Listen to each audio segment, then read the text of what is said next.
Today we're talking about the 5 ways INFJs make other people uncomfortable.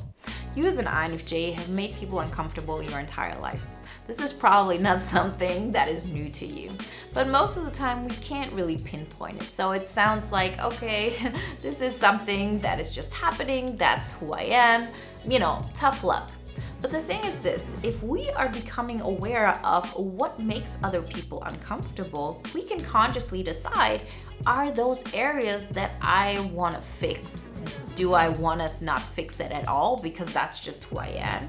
Or what is like the bigger meaning behind this? Like, how can I know if this is something that I should just embrace, if it's something I should change, or something in the middle of that? So today we're going to look into the 5 most common ways INFJs make others uncomfortable, and it will surprise you to see that in a lot of areas we can, change in such a way that is most beneficial to us. We're actually way more in alignment with ourselves, and just as a byproduct, you will experience like this feeling of making people uncomfortable less and less. It's really, really interesting. Before we get started, I want to remind you, if you haven't done this so far, to download the free poster on the formula to an INFJ Epic Life. And if you say now is my time, I want to take it to the next level, then get the INFJ Epic Life audio guide. Everything that you need to know you can find in the links in the description. The first way an INFJ makes another person uncomfortable is through going deep right off the bat. And this is something we as INFJs do all the time.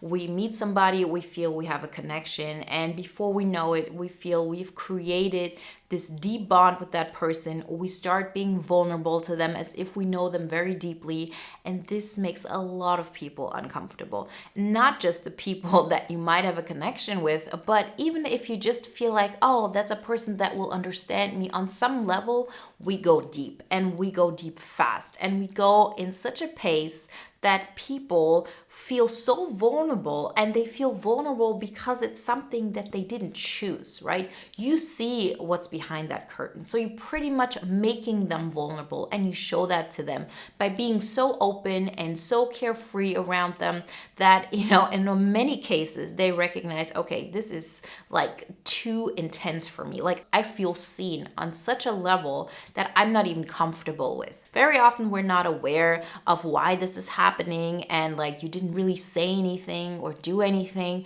but it's your entire energy as an INFJ. And you might ask yourself, okay, so what does that mean? Am I supposed to, just live a superficial life and not go deep with people? The answer is no, not at all. But what you'll recognize is that we tend to go overboard very quickly with certain people if we don't have an outlet yet. If you live your life as if you are behind a glass wall and you feel like you're not really participating in life, you're not really tapping into your potential, you feel like you have to hide yourself, and then you see a person that on some level could understand you, that on some level makes you feel alive, guess what? It's like, a gate has been opened. And of course, you put all your efforts, as in, vulnerability and depth into that. And this happens on autopilot. This is not something that you do consciously. So what is the solution here? Is this even something we would want to change?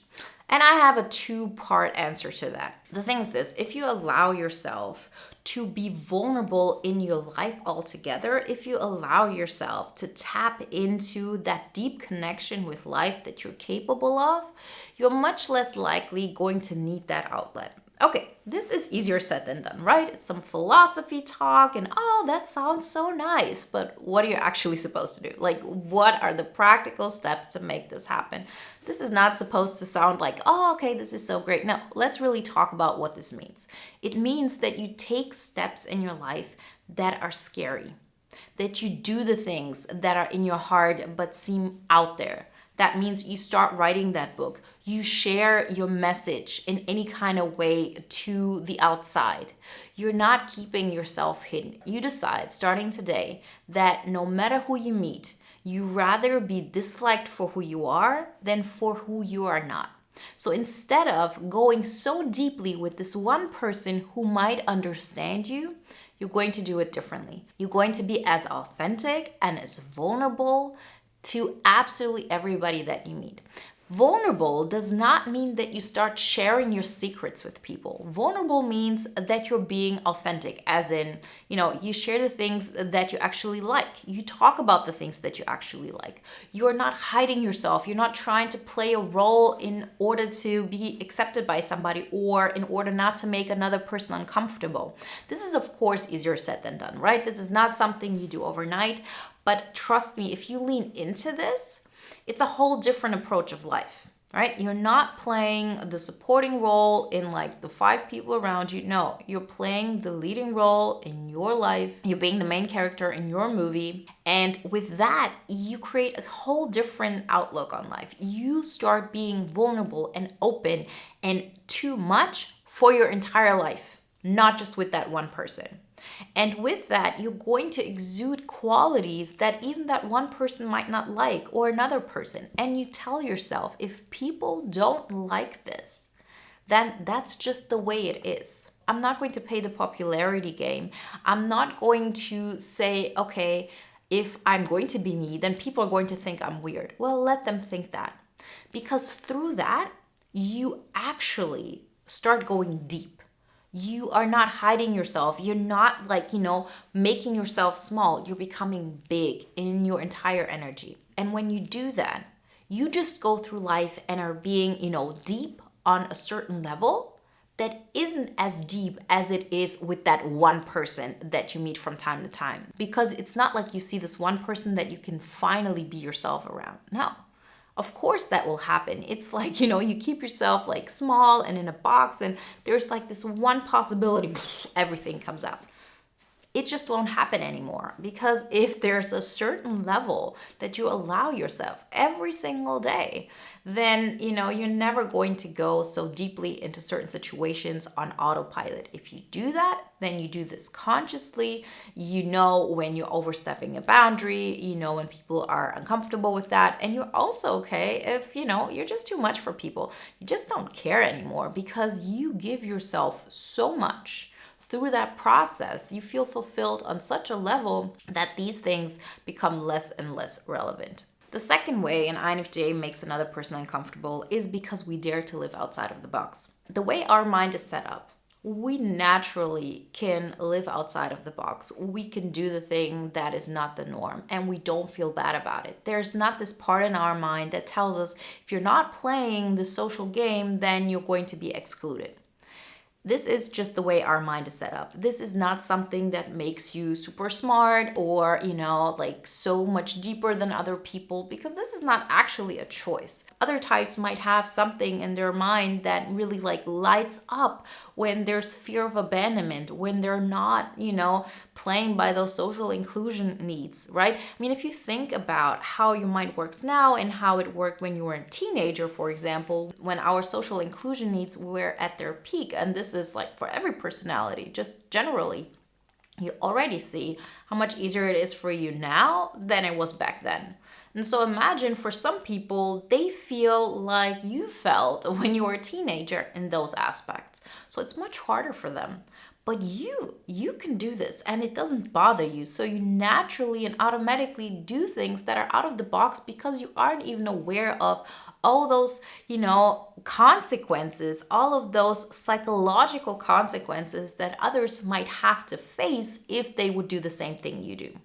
And that makes people uncomfortable because when they see something that they aren't doing and they recognize that this is maybe something that their soul wants, but they aren't really allowing themselves to do that because, they're going to be psychological consequences, that makes them uncomfortable. Is it something we want to change? I would say no. It's not on you to make others comfortable. Definitely not when the price for that is you not choosing yourself. You have the prerogative to live out your life the way you seem fit without hurting somebody or doing something that, is against the law. But remember, it's not your responsibility to make other people comfortable by, making yourself small. No matter what you do, it has to start with I'm being true to myself. I'm allowing myself to be me, and I'm not focusing on how that makes other people feel. You can do this as a byproduct, but learn and aim to choose yourself first. And I promise you, you're not going to go overboard. You're not going to become mean. And if you have certain scenarios where this might happen, guess what? You can backpedal a little bit. But you have to allow yourself to dare to go into that direction in order to find your perfect medium. The third way INFJs make other people uncomfortable is by seeing their insecurities. We see people's insecurities very easily because of the way our mind is set up. We're not only, are built this way, but we have also practiced this all our life. So we're very tuned into this if we want to be. And so before you know it, you see other people's insecurities and you might even try to hide it somehow that you see it in order not to make them uncomfortable. But one way or another, it will come out. You will say something or do something and the other person will recognize that you've played a role so far just to protect them. And that's when people get really upset. So, what do we do with this information? Well, we pretty much say, I'm not going to hide it anymore. Like if I see that somebody's insecure, that doesn't mean that I'm going to go up to them and say, I see that you're insecure. I know that you feel, weak in certain areas and, this is how you could change it. Of course, we're not going to do this because this is rude. And, this is not like, protecting other people's boundaries. But what we're not going to do is to play a role in order to make another person uncomfortable. If you being yourself and being yourself in the biggest way possible, if that in itself makes other people uncomfortable, then that's just part of life. It's not on you. It's pretty much saying, in order not to make that person uncomfortable, I'm going to stop breathing. You have to breathe. And if that means that another person feels uncomfortable because of that, then that's something that they have to deal with. They have to decide that they're going to pull away from you. There are people who I feel uncomfortable around. Every one of us has people that we are uncomfortable around. And we're just not surrounding ourselves with these people. Like, just a very easily understandable example would be being around criminals and being around people who are mean and, abusive and so on. I don't feel comfortable around this person. So I don't have people like this around me. And so if somebody feels uncomfortable around you because of whatever it may be, not just obviously bad things like being a criminal or, being, psychologically mean or whatever it may be, whatever makes you uncomfortable is something that you either pull away from or you go towards in order to address certain things in your system.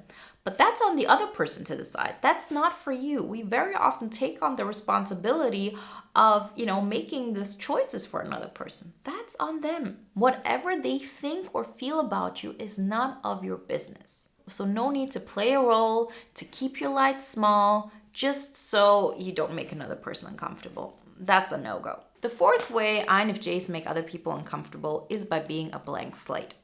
The INFJ is known for this. And this is something which I personally feel we can't change, and we sort of should. Not in order to make other people comfortable, but because it's something that is better for us. One of the ways we play a role and one of the ways we make other people comfortable is by not expressing our opinions, by not expressing our energy, because we sort of feel we're allowing other people to shine. We're allowing other people to be all that they can be. The moment you take up space, by default, people are not going to be able to, be as easily as big as they were before, energy-wise or just expressing themselves. It's just a very normal situation, okay? So let's say you have two friends. Everybody of them expresses themselves, and there's a dynamic that goes on between them. And then you come along. What is the natural INFJ thing to do? We take on the role as the observer. First off, because we understand others better. This sort of gives us a way of controlling the situation better. And secondly, we don't want to do something that would allow others to judge us. Because there's still this social fear of I'm different. And the more I stand out, the more of a feedback I'm going to get that I don't like, right? This is engraved in us, from an early childhood on. But those are just natural things that are going on. So what do we do here? Well, we stop being a blank slate. If we know that we, for example, like a certain kind of music, but we're keeping it hidden because we know that one of those friends would think we're weird or they would interpret it in a wrong way, well, let them still know that this is the kind of music you like if, the scenario allows for it, or if you would want to express yourself. Again, this is not something we can do overnight, like change completely, but to understand that it does make people uncomfortable, that there's nothing that they could judge us on. Because if they can't judge us, they cannot feel safe around us. They don't know who we are. They don't know what we're capable of. From time to time, something comes out and they can sort of get a glimpse of who we are. But we make this so we have the upper hand in a situation. We're not doing it consciously, but we're still doing it. And through that, you're going to keep yourself at a distance. And that's totally fine as long as we know that this is the reason. Very often we say, I'm doing my best here. I'm being super kind. I'm not offending anybody. I'm not doing anything that might make another person uncomfortable. I'm actually walking on eggshells. Why are people so frustrated with me? Trust me, one of the reasons why is because they have absolutely no idea who you are. And if they don't know who you are, they don't feel secure. That's why you actually, take a step back, because you want to understand others, because understanding others is actually something that makes you feel secure. So in order for other people not be so uncomfortable in this situation, it would be best if we actually express ourselves. Again, we're not doing this in order to make people less uncomfortable with ourselves. We're actually doing it because this is the healthiest way for us. This is what fulfills you. This is what allows you to live your INFJ epic life more and more. And it's, a day-to-day process, but as a byproduct, you will see, you will make people less and less uncomfortable. And the fifth way how we as INFJs make other people uncomfortable is that we ignore hard facts. How often have you been in situations where I'm applying my unique logic to this, I know this is going to work, but I'm not going to share this with other people because if I did, people would think there's something wrong with me. But the thing is this, even if you don't share it with people, they see that you do things without considering hard facts, without considering unspoken rules. And that makes people uncomfortable because that's something they would never dare. They say how dare you not obey those rules? I live by those rules. I have to be part of those rules. I live within a system where those rules are obeyed. And that's how I make logic out of my life. That's how I decide what is right, what is wrong. That's how I decide who is winning and who is losing. And then you come along and you just say, forget your rules. I'm doing my own thing. Of course, that will make people uncomfortable. But again, the question is this something we want to change? And let me tell you, this is not an easy answer because at first glance, you might say, of course, we don't want to change that. Isn't it so much better that we don't play by those rules, that we do our own thing? And we're definitely not going to play by those rules in order to make other people comfortable. That is totally right. But what we also have to understand is that we are so keen on, ignoring those rules, that we're ignoring those rules even in areas where, it's not beneficial for us. For example, let's say you met somebody and you feel you had a connection and you feel there's more to this and you might have a future with this person, whatever it may be.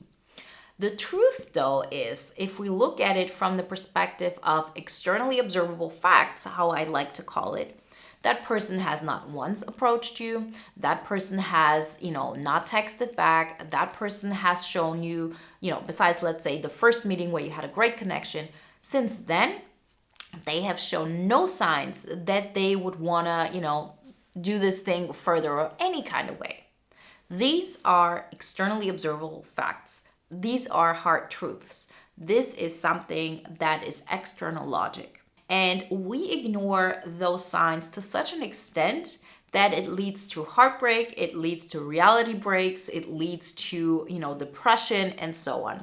This is not just something that happens in romantic relationships, just like in choices that we do throughout our life. So how do we go about this? Well, the way I approach this is the following. I understand that in certain areas, I need to, include a couple of those hard facts. For example, no matter what my internal logic says, I know, okay, that person hasn't shown any interest. So no matter what I tell myself at some point, I have to take those things into consideration. You can still play by your own rules and create something that hasn't existed yet, or something that people are not expecting of you, because you're not bound to those rules. You know, your logic doesn't need those rules. But just take them in a little by little. Make sure that the externally observable facts are happening, that they're included. Another example is if you want to start your own business, or you want to, write your book or whatever it may be, and you're taking on so much time through, analyzing yourself and going deeper and whatever it may be, that's all internal logic. The externally observable fact though is, have I written a page? Have I applied for a job? Like all of those things that you could theoretically tell somebody and they would be able to see that. Those things need to be included in our decision making. Just from like an objective, okay, check mark, I included this into this. You can still be yourself. You can still allow yourself to live from the aspect of, oh, I'm doing things my way and I'm not obeying those hard rules that, are happening. With a little bit of help of those harsh rules, you can create amazing results. And that is all based on the fact that you're not playing by those rules to begin with. You just include tiny bits here and there. And then you still might make other people uncomfortable, but that is something that is just part of life. You cannot live an extraordinary life and not make anybody uncomfortable. It's just part of the game, and you are here to play it and to win it. Remember, if you want some more guidelines how to start that INFJ Epic Life, then get the formula to an INFJ Epic Life poster. And if you want to take it to the next level, then get the INFJ Epic Life audio guide. Everything you need to know you can find in the links in the description. And if you want to watch another video now that is in line with today's topic, then watch the video Why a True INFJ is So Intimidating to Others.